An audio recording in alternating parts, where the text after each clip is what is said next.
నమస్తే. భగవద్గీతలో 18వ అధ్యాయం మోక్ష సన్యాస యోగంలో 77వ శ్లోకము. తచ్చ సంస్మృత్య సంస్మృత్య రూపమత్యద్భుతం హరేః విస్మయో మే మహాన్ రాజన్ హృష్యామి చ పునః పునః.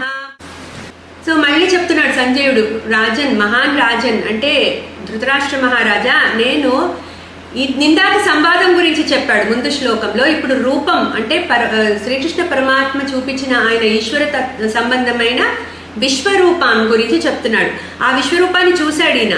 సో అందుకని చెప్తున్నాడు, ఆ రూపాన్ని, అద్భుతమైన ఆ రూపాన్ని నేను పునః పునః మళ్ళీ మళ్ళీ సంస్మృత్య తలుచుకొని హృష్యామి ఆనందిస్తున్నాను.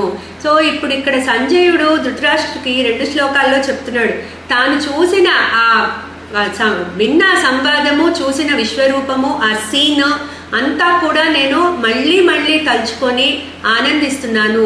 ఈ అద్భుతమైన ఈ సినారియో చూడడానికి కారణమైన వ్యాస భగవానుడికి ఆయన తన కృతజ్ఞత కూడా తెలుపుకున్నాడు ముందు శ్లోకాల్లో. సో ఈ విధంగా ఇంకా కన్క్లూడ్ చేయబోతున్నాం మనం భగవద్గీతని. నెక్స్ట్ శ్లోకంలో కన్క్లూడ్ చేసుకుందాం. క్లీం కృష్ణాయ నమః.